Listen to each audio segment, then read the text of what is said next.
We are here to get you unstuck, period. We use info from the Black Belt Mind. We use info from NAP, which are things that we have created that we work with all the time with people, with groups. And essentially, we're just here to get you unstuck no matter where in your life you are feeling stuck and no matter how long you feel like you've been stuck for. And today's thing that we are focusing on, last week we talked about the fight you always have. And the one that shows up in different costumes, but it's basically the same argument every time. And I think we got through like 2 questions out of 2 dozen. So that They were good questions, though. they were good questions. And that also tells you something about how much is underneath that idea of the fight you always have. So we may be here a while, folks. And we're staying in the same neighborhood this week, but we're going to name one of the most common versions of the fight you always have, which is the mental load conversation. Or perhaps it's better to say the conversation that happens when one person is having a conversation about mental load and the other person doesn't know that there's even a conversation to be had about mental load. And this has been up for a while with the people we're working with companies we're working with. CBC did a call-in show about this recently, and there were really interesting people calling in about it. And so we thought, let's play with that. Let's play with what mental load is, what it really is, why it creates the fights you always have, what's going on underneath when one person is tracking 17 things and the other one is watching TV. And we've got a whole bunch of listener questions, and we're going to try to get through more than one. Or not. That would be a tall order. Because this is a deep topic that I think has so many permutations and shows itself in some form or another in lots of very practical daily parts of life. And I think that's part of why it keeps it sort of almost hidden. Like it's a hard thing without like some understanding of that dynamic. Like, oh, is there a fight that's going on in me that I always have that I'm so used to having? I've become unaware of it. It can be a tricky thing to dial in on. Mm-hmm. And part of the interesting thing about mental load is it's one of those catchphrases that people are using recently. And most people, when they hear it, the ones who have been experiencing it go, oh, there's a name for it? Oh, I wasn't just making that up. Because for the longest time, the things that had people carrying the mental load were the things that were often counted as not that big a deal. Mm. So one person is tracking and carrying the mental load of what needs to happen. So they're not only just tracking, if you're not familiar with the term mental load, for the lovely listeners out there, it's essentially all of the baggage that goes along with those things that have to be tracked, that have to happen, that have to be followed up on. And usually you're carrying it on your own. So you'll often hear it as it's often a gender issue. We'll be talking about whether or not it is a gender issue today, but it's often presented because traditionally, terrible word in this context, women are the ones going, well, no, there's a birthday party coming up for not only our kid, but for 3 kids in our kids' class, which means not only do I have to track when those are coming up and make sure that there are birthday parties, that they're a birthday gift, but also which kids have allergies and how to deal with that, and which kids can't be invited and have to be invited. And then after it, I have to check in with the moms and make sure no kids are upset. There's all of this unseen work that happens that's mostly mental. And it still, when a lot of times people in the past have said, like, oh, what's the big deal? So you got to plan a birthday party. The challenge is, as we've talked about before, the vast majority of glucose, of energy, of ATP that is used in the human body is used by the brain. So we traditionally think like if you're not out and doing, who cares? You're just thinking about stuff. But our body spends more energy thinking about stuff than it does doing stuff, which is astonishing when you think of how much energy it takes to do stuff. So the idea of I am thinking about all these things can mean I am exhausted. And often I'm exhausted and I don't know why. So I have questions we can start with. Do you have any thoughts before we start with questions? Mm. Always thoughts. Thinking about this topic, particularly in the way that I work with it in my work, especially professionally, one of the ways that I get across the value of understanding the idea of mental load in like a business context, um, because people sort of almost are willing to accept it there more when they Mm. can measure it in terms of like cost, really, right? And that's one of the words I use to um, describe sort of this phenomenon that we're putting forward today, which is the idea of like, okay, well, that mental load. Okay, mental load is your thoughts and your thinking. Okay, and if we can, sometimes I crack into that topic with people when I say, okay, well, all those thoughts you just explained to me and why they're so important to you, what do they cost you? Right? What do they cost you in terms of time? What do they cost you in terms of output? What do they cost you in terms of energy? And that can be a way to kind of crack through in a practical sense how this concept of mental load is a really useful thing to be aware of when you can start to recognize that a certain way of thinking, a certain set of thoughts are connected to certain patterns of behavior. Okay? And those patterns of behavior can become so just by default. Oh, well, those are always my job, so I always do them. Those are always your Mm. job, so you always do those. And that's how they can sort of be hiding in plain sight on a daily level because those thoughts, those patterns of behavior can get so ingrained that they're almost on automatic pilot and we don't notice them anymore. They don't really stand out. So when we're feeling exhausted, feeling really tired, we don't think to look to those things like thinking patterns of thought and behavior as a place that might hold possible remedy for that tiredness and exhaustion because we're just like, well, this is what we do. This is what we always do. This is how we always do it. Right? You always go to the grocery store on Tuesday nights and watch hockey or whatever it is.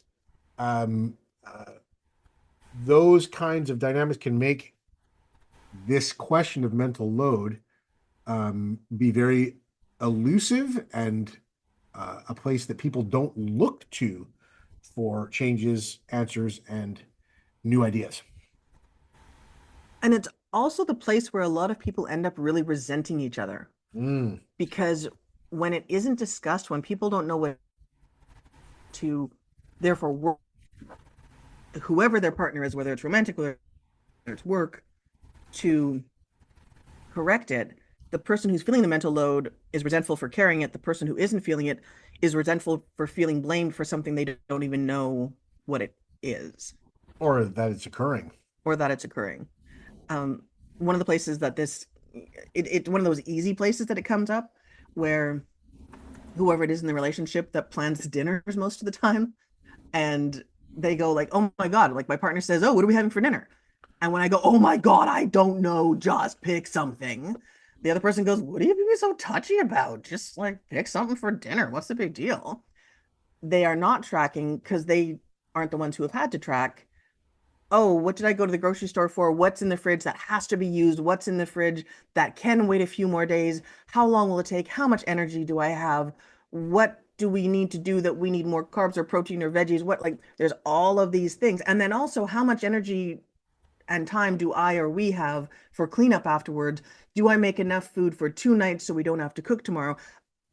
What are we having for dinner tonight is actually 15 things in once at once. And the person who doesn't know it is the person who's often going, oh my God, why are you making such a big deal of it?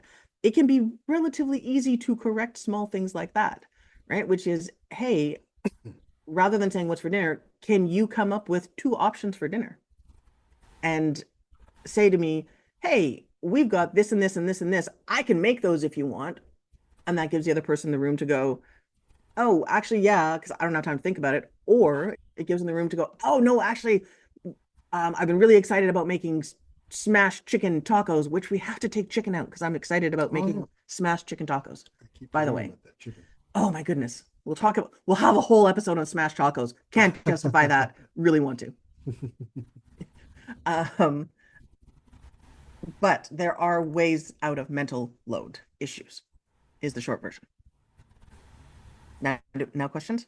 Yeah, I was going to say too that sort of if we're talking about some of these more sort of like practically experienced, particularly troublesome patterns in between romantic partners. I'm curious. I know I have my thoughts, and we've talked about it before, but I'm curious to see how that's developed for you, just around the difference between how what we could call yin carries mental load, more Mm, some feminine energy carries mental load, what makes up mental load from a yin perspective, and how yang, more masculine energy carries mental load, and what makes up a mental load from a masculine perspective, mm-hmm. right? Yeah. Being the wonderful divine blend of both, which we all are.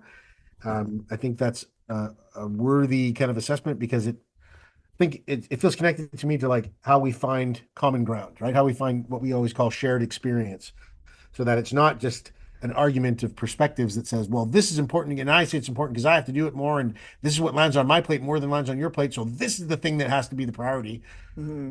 uh, over the opposite of that, right? So we can break that binary, break that dichotomy, and look at it from more of what we often call like a third option perspective. Like, okay, well, instead of focusing on what's different about those potential perspectives of mental load, let's find out what's similar about them and give us a chance to land in some shared experience.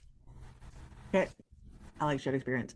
So Me too. we've got, as always, about 2 dozen people who returned answers or questions to us. Thank you for all those. They're always awesome. They're always awesome. We'll do our best to get to as many of them as we can. I've highlighted 3 as being different perspectives of a good way Oh, in. super smart. So Thank do you. you want all 3 of them at once for your brain, or do you want me to do one and then the other? One and then the other, I think, Okay. is good. The So others, there's 3. yeah, so the straightforward one in coming in is my mom carried everything in our house and I watched it slowly make her bitter. I Mm, swore I'd never be her. hmm. I'm her. Right. How do you break something that's basically in your DNA? Wow, good one.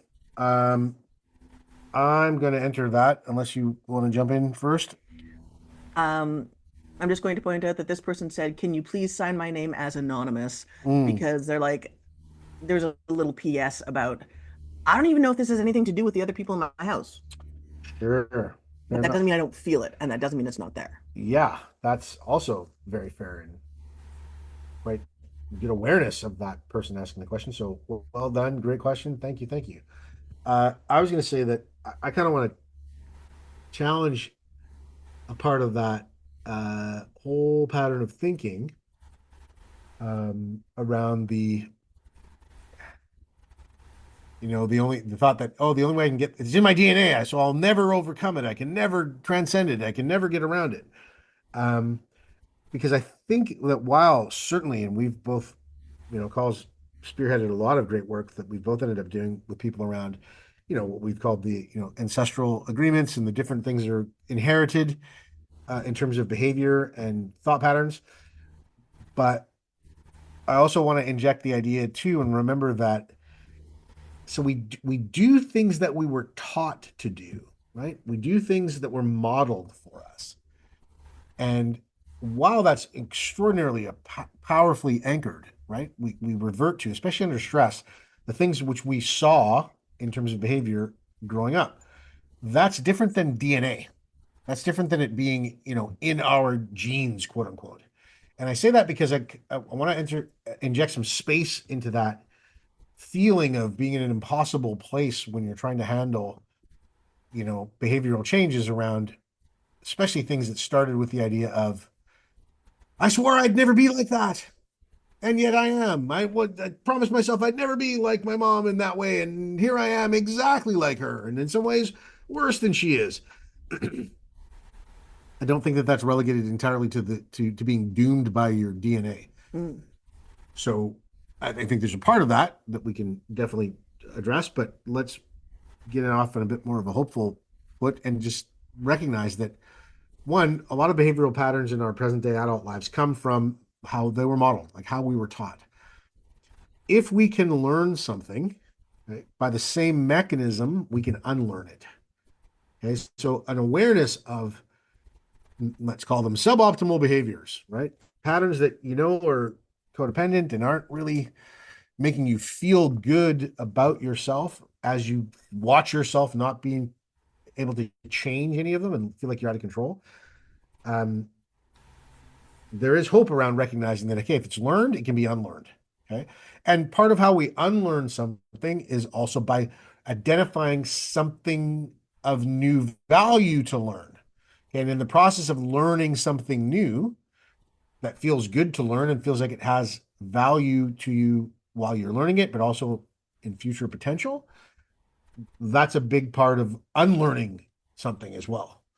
So that's the place that I jump into this question first and foremost, is to recognize that just because you were taught to do something, by recognizing and being aware that the behavior that you're doing isn't really coming from genuine, authentic you, it's coming from miseducated you, uh, also automatically means that you can now choose to re-educate yourself. Okay, because there's a factor that's profoundly different as an adult than that occurs than when we're children, and that I'm going to call agency. When you're a child, you learn what's put in front of you. You learn what's shown to you because literally your survival directly depends on it. Right? And that makes it an imperative. That makes it something that you have to do because otherwise you've got no points of reference in your experience to figure out how to survive this thing called your life. As an adult, that's different. And that's because you have more agency. Now, it's really easy to forget when you're triggered and under pressure and forget that behavior that you're doing now that you're not super excited about is still occurring because it's what you were taught, what you thought you were being shown to do. As an adult, you have the agency to make a choice about that, right? Like we often in our world refer to, you have a chance to make a new agreement about that behavior and what it means to you and what it doesn't mean to you. Is it something I'm doing just because it was shown to me to do? Or is it because I really feel connected to it? It feels in alignment with me and my values. So I'm hoping that that at least softens the blow of feeling like the impossible place. Like, oh, this is in my bones. I'll never get away from it. Okay, I have to say things now. For sure. So I'm on team DNA because all the things you said, yes, absolutely agree. Check mark, handshake, jazz hands, no question. And I love when people go, oh, like, yeah, like actually, now that I think about it, either it feels like it's been passed down through my DNA, or I can look at the family lineage, which we could argue is also taught. And some of the science is saying it's passed down through the DNA. Here's part of why I get excited about it's an inherited trauma is we get in our heads and we go, oh God, this is something I learned from my mom. So is it my mom's fault? Is it my fault? Do I have to talk to her about it? Do I have to, what's wrong with me that I didn't do better when I swore? We can get caught up in the story of it. When we go, oh, this is an inherited trauma, it can be a lot easier to go, great. So let's find the story, let's move it, because it's not mine and it shouldn't even have been theirs. So you have a lot of people will give themselves more freedom to move something more quickly with less drama, with less stress and strain, because there's the awareness that it is or could be inherited. And this is where I find Dana very, very helpful is we're not entirely sure he's human. His brain works differently than most people's, and his Verdict still isn't it? his level of responsibility in the black belt mind version of I have the ability to respond is off the charts. I don't understand where it came from with him. It's a really cool talent and capacity. Most people are beset by worries in a way that I think I haven't understood until recently. Somebody told me years ago that North America runs on anxiety. Mm. And I went, oh, haha. And now I go, yeah, that sounds right. So I get excited about it's genetic because that means, oh, you can move it so quickly. There you go. Two answers, the same but different. I only get anxious about wondering when the mothership's coming back together.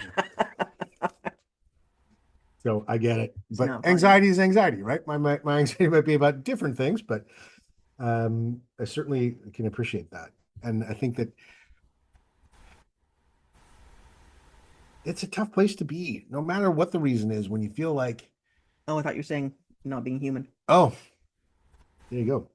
That's a whole other show on its own. But it's a tough place to be when you feel like you're trapped in a pattern of behavior that you somehow feel responsible for perpetuating, right? Like it's like, well, I've acted this way and I've acted this way because I thought it was what I was supposed to do, regardless of what the reason was. And now I'm realizing that I've painted myself into a corner and it's not good for me. That's really tough. Mm, I have a lot of empathy for that mm, because we can all end up there in various times in various ways. Um, you know, for quantitatively very different reasons, but qualitatively the feeling is the same, mm-hmm, right? And that's the shared experience that I think is super important. And it's also where we want to look for places to breathe. And I think that both of those perspectives of, hey, I was just taught this, that's why I'm doing it, or oh my gosh, this is literally in me and I don't know how to stop it or control it.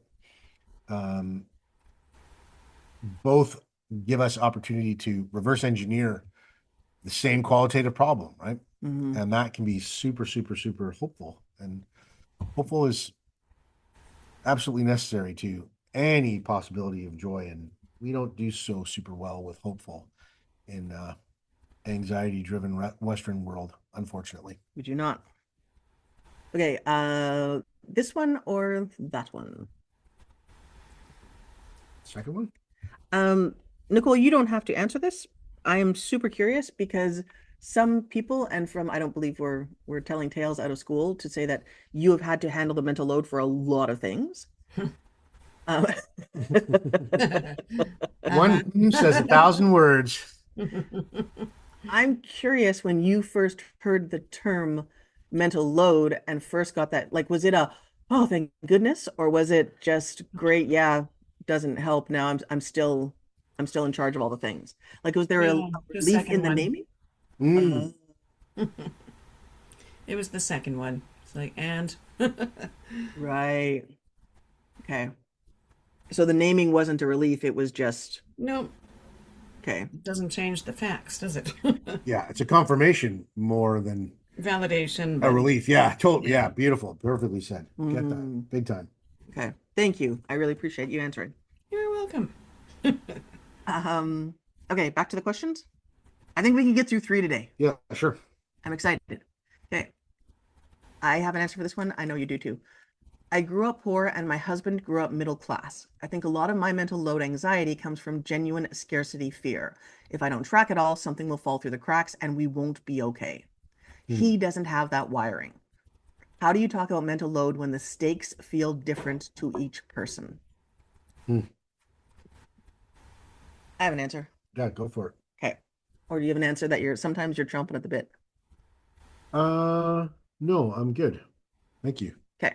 But yeah, I have lots formulating, but yeah, I think you got the lead on this piece. Okay. Thank you.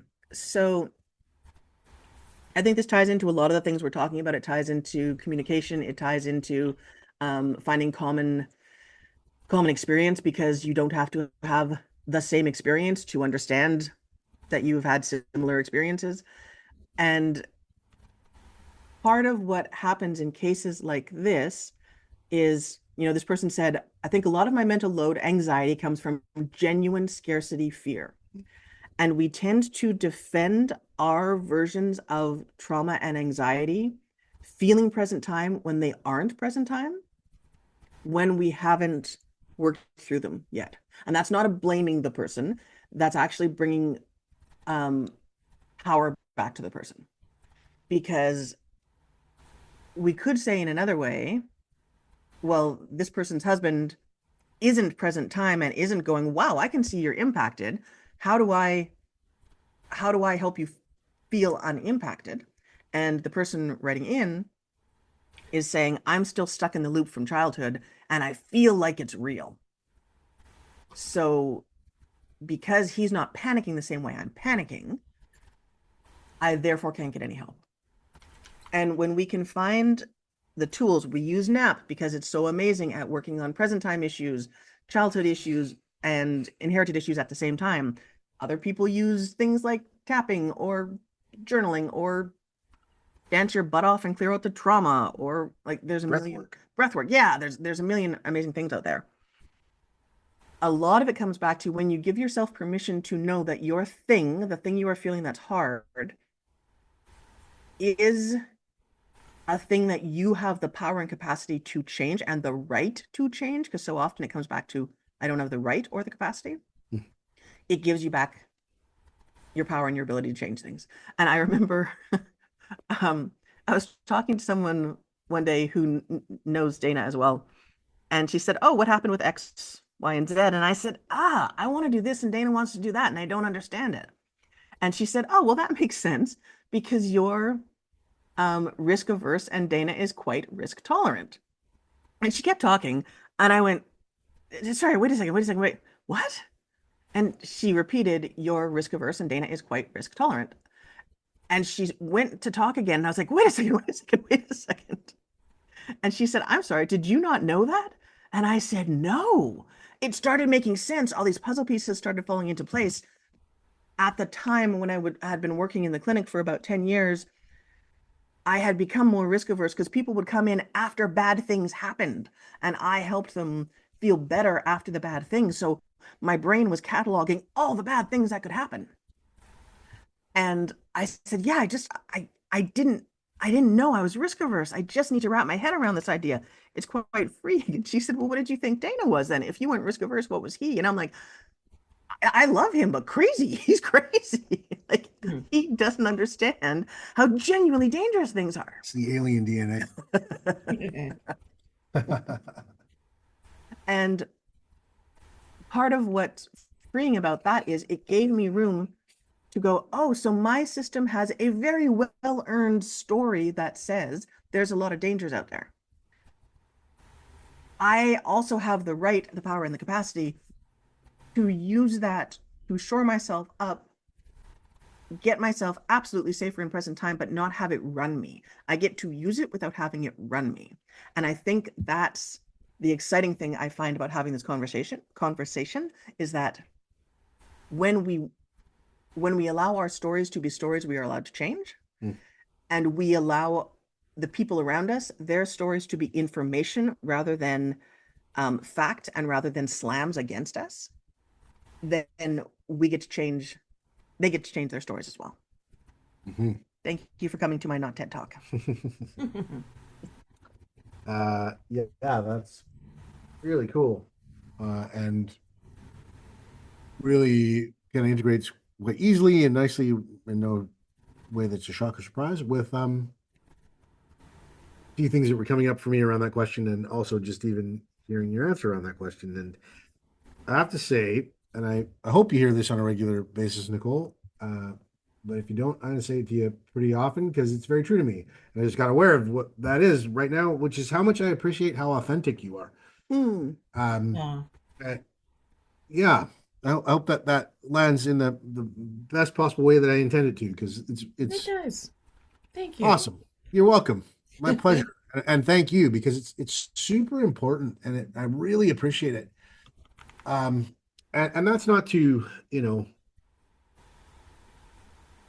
bum anybody else out or judge them, or it's not about us being superior, but man, is authentic communication something that creates, talk about anxiety. Like, we're taught fundamentally, I think, in some very profound ways from an early age in our part of the world here, particularly, and I'm sure in other cultures as well too. But in the Western world, we're taught that authentic communication should be shunned and avoided. Hmm. Right? Yeah, So stupid. and there's a huge price that we pay for that. Huge price, all of us.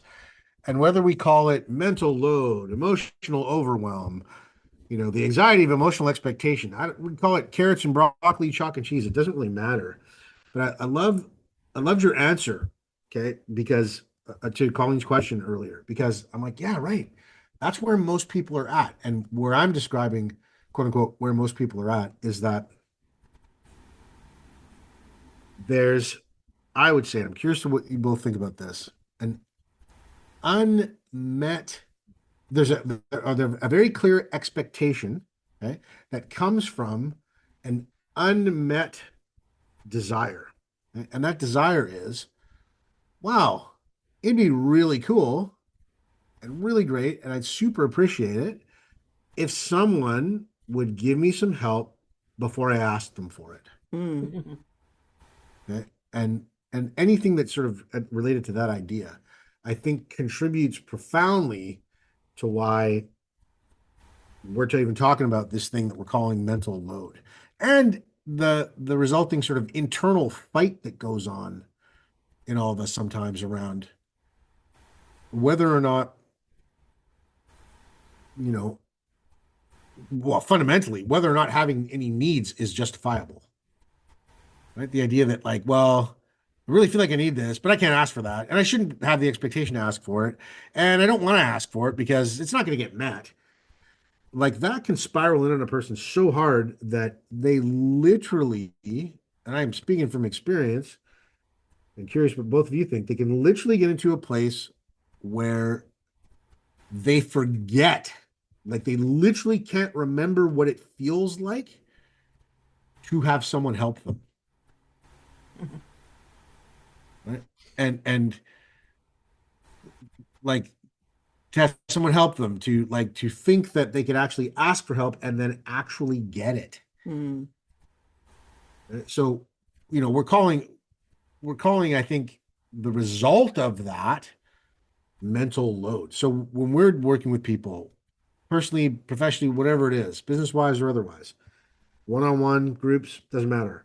Our ears are always keen to listen for the places where people either mention things like mental load or akin to that, or where they express a loss, and actually I'd almost call it the feeling of a complete loss around getting their needs met, Mm.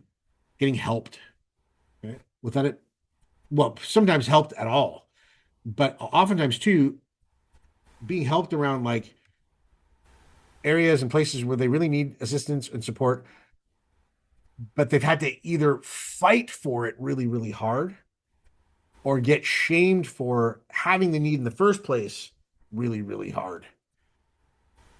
So, Hmm. right, the discussion of like, I think that's, I'm just sort of like having a hyper time moment. What I mean by that is like, I'm kind of realizing, like, we came in with an idea of the value of talking to everybody today about this topic.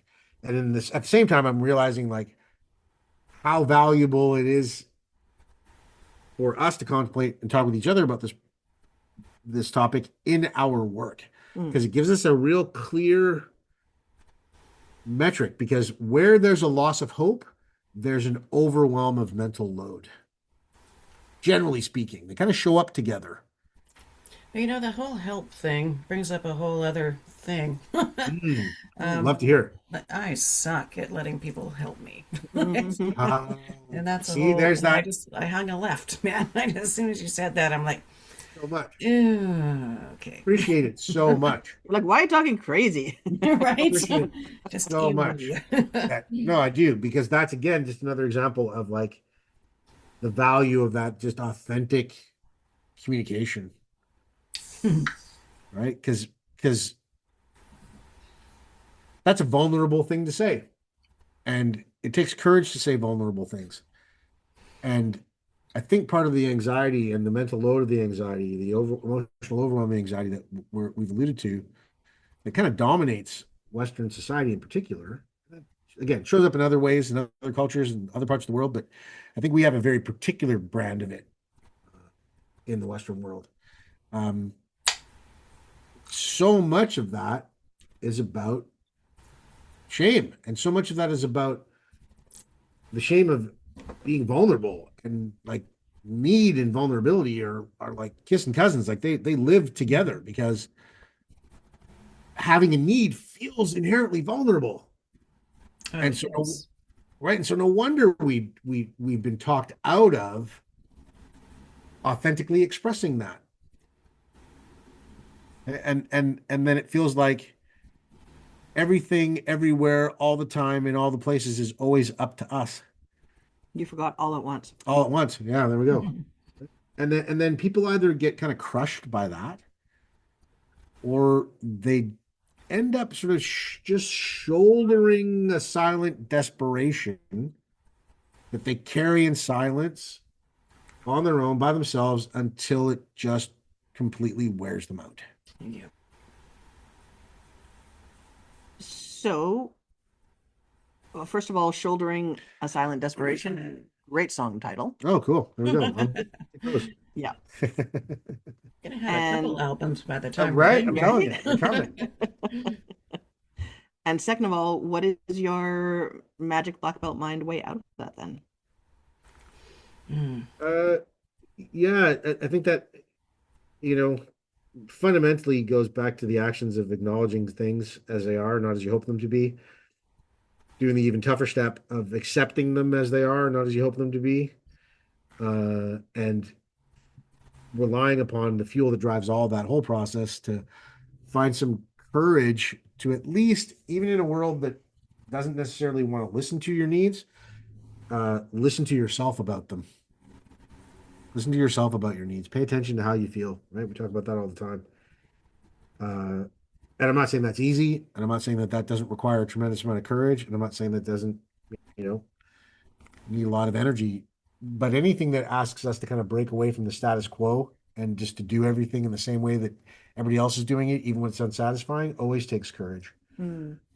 And while sometimes it feels like a hopeless shot or a very tough and insurmountable shot to take and be successful around, sometimes if you can acknowledge and accept that it's the only shot you've got, then what have you got to lose? Might as well. Hmm.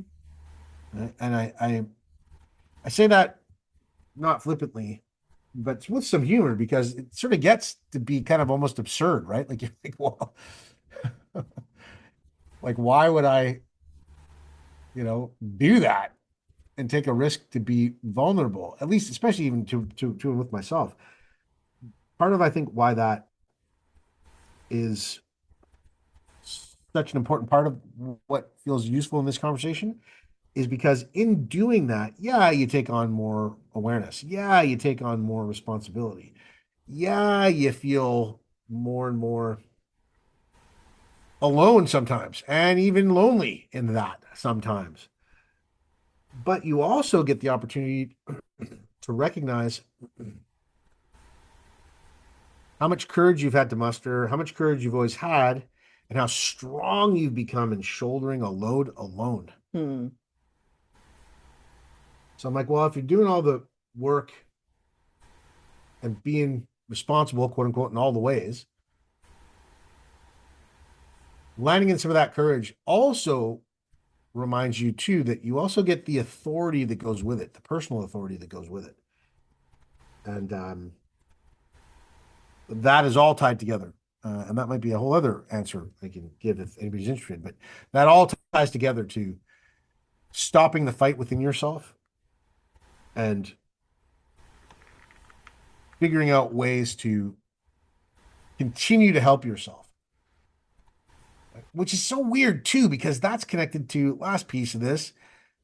Like, ever notice how easy it is to help a person who's already helping themselves, in the sense that, like, you can see that they're already doing the, like, those people are actually in some ways willing to support because they don't ask for help.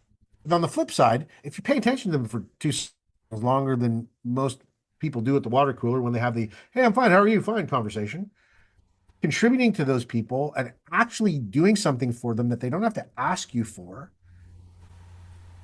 goes like a million miles, because that person who already knows how to help themselves and depend on themselves to help themselves and others appreciates the value of someone showing up and saying, "Hey, you know what?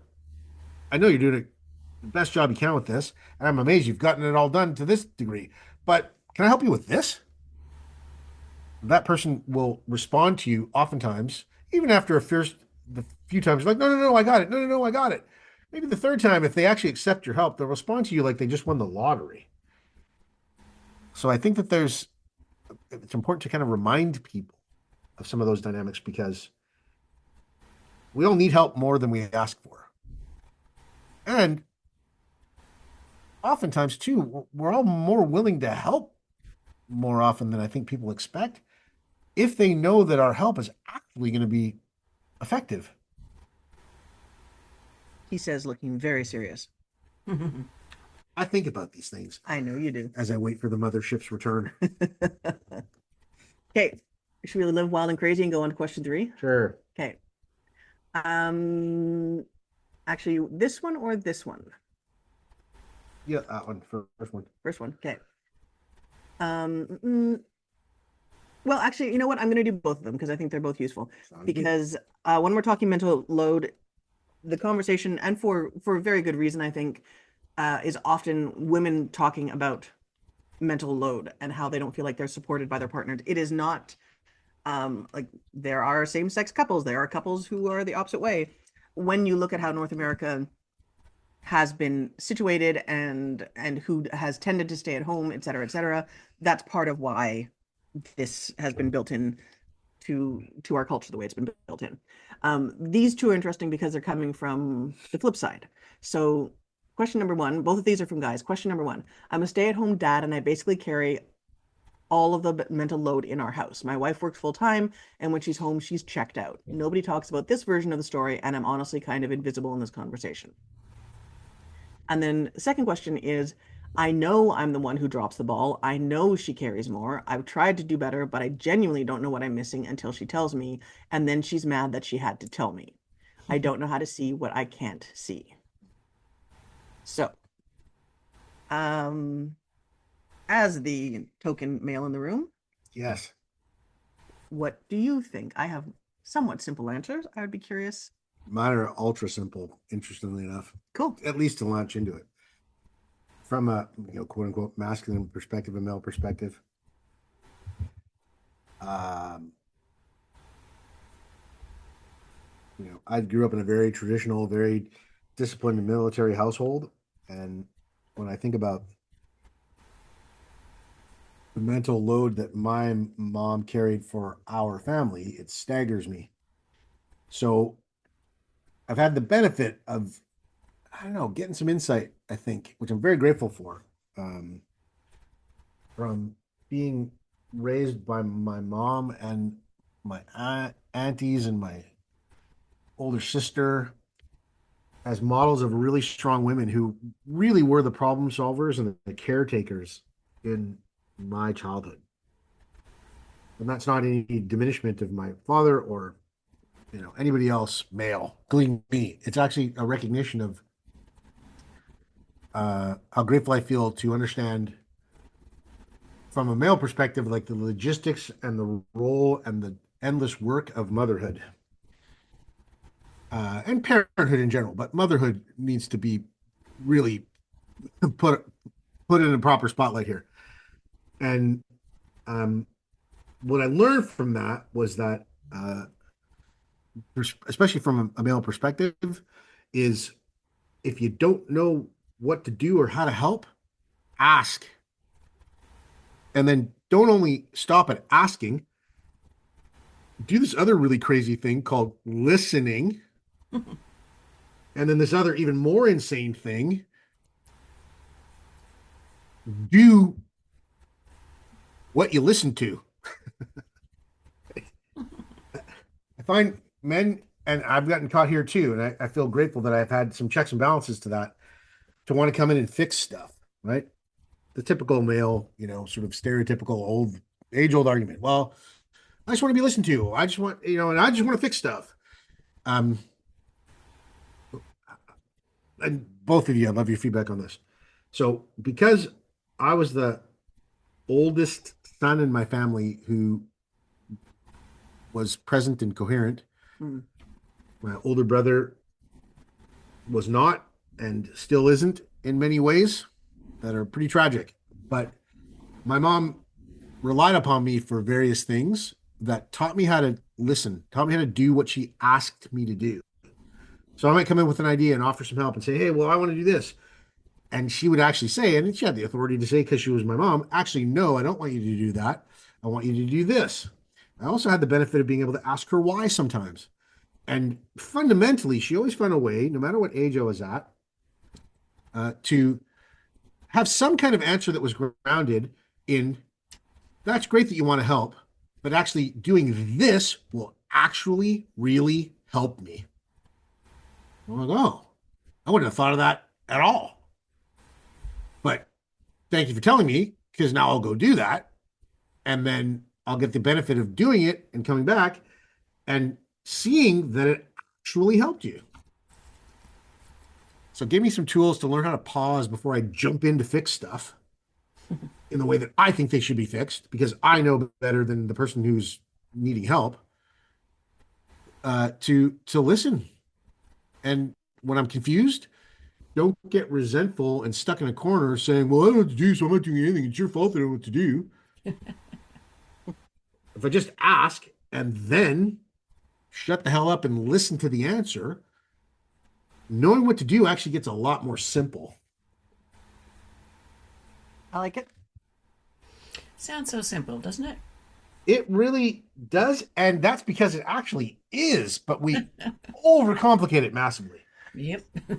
Yeah, and I think that's part of what I like about some of the black belt mind stuff and why I go back to nap for me because um when we are triggered, when we are have one of our buttons pushed, excuse me, our amygdala gets activated, our fight or flight, like I've seen the brain scans and the part of your brain that's in charge of survival lights up and the rest of your brain shuts down. So simple is great because when we are in a place where we are activated, simple is one of the only things we can do. And so having that like, oh, what am I supposed to do right now? I'm supposed to ask a question and then do it. That seems weird and too easy. Okay, I'll try it. And when we have something that we can do as AAA, which is what Dana talks about all the time, acknowledge, accept, and agree, and we use that in NAP, which is change the agreement. It doesn't have to mean what you think it means. I can hold on to those ideas, right? Does this mean what I think it means? Um, this person is yelling at me. My brain is going, oh my God, what's wrong with me? They hate me. I'm in danger, whatever the story is. Do I have to agree with that anymore? And even if you don't have any other tools at your disposal, questioning the reality of your assumption gives you space. So if we go back to those questions, one of the questions is the guy saying, well, I feel like I'm not the one who gets talked about here because I'm invisible in this conversation. Yes, and that sucks. And also that's the story because you know how you feel, you know what's going on, you know that you have the right capacity and power to start a different conversation. Because in this case, it's not a man woman thing, it's a yin yang thing, right? The person who's been out yonging all day in a very specific external way, because usually the person who's in the house is balancing yin and yang because they've got to have the doing and the emotional stuff going at the same time, the energetic stuff going at the same time, which is what's exhausting about it. And when you can go back and find common ground, right? All the stuff we talk about all the time, then you can go, well, I know what it feels like. Do you know what it feels like to be exhausted? Oh, you came home and you're exhausted. Great. How do we find a way for both of us to be not exhausted? Because when we get stuck in our story is when we get stuck. And as we might have mentioned, we are about getting unstuck. Mm-hmm. This useful? Yeah. Yeah. So just real quick, because I cannot believe we've burned through the time that we have already. Yeah. Oh my gosh. It just blows my mind every single time. As much as we also get into areas of things that like I could never have imagined, even if we come in with the topic, we talk about it in such cool and novel ways. I'm not unsympathetic to the man in this question, um, but I'm also speaking from my own experience, which actually feels really vulnerable. I watched my father, this a military Caribbean man, you know, under British rule, born in 1930. Okay, he had some pretty specific ideas about what roles were. Okay, very clear cut. And I watched my mom, and I didn't understand it until I got much older, right? But I watched my mom, and I had the benefit of watching my mom kind of navigate around like, oh, I really need help here with these various things. And what's going to cost me more? Doing the thing myself or asking my husband to help me? And I clearly got and understood as I got older where she consciously made the choice to go, actually, you know what? Yeah, it's going to be hard doing it myself. It's going to be harder trying to ask you for help. And then that's where, me as amongst my sisters and brother, like I got to kind of step up and go, and mom would ask me for help. And then I'd listen because I was like, well, she's my mom and she's smart. She takes care of me. So I want to help her. So I'm going to listen to what she tells me to do because I really have no clue. And then actually watch that be effective makes me think about this gentleman. And while I can empathize and understand, as a man to man, I want to say, hey, okay, you're struggling. You're having a tough time at home doing these things that you're doing at home that require a certain aspect of you that, it feels taxing. As a woman out in the world, regardless of how progressive and aware we are and how new agey we think we've become, a man out in the world working hard to quote unquote bring home the bacon, that's one thing. There's stress with that for sure. Won't deny it. But a woman out in the world doing that, in many ways, her job's twice as tough because she's got the expectation of bringing that bacon home, but she also has to do it in an environment that unfortunately and inherently isn't set up to respect her and reward her efforts in the same way as if it's a man doing it. But I'm not getting hung up on any aspect of that. Not man hating anybody, not, you know, um, over exalting, the masculine woman. But I think it's really relevant to what you just said a second ago, Cole, about,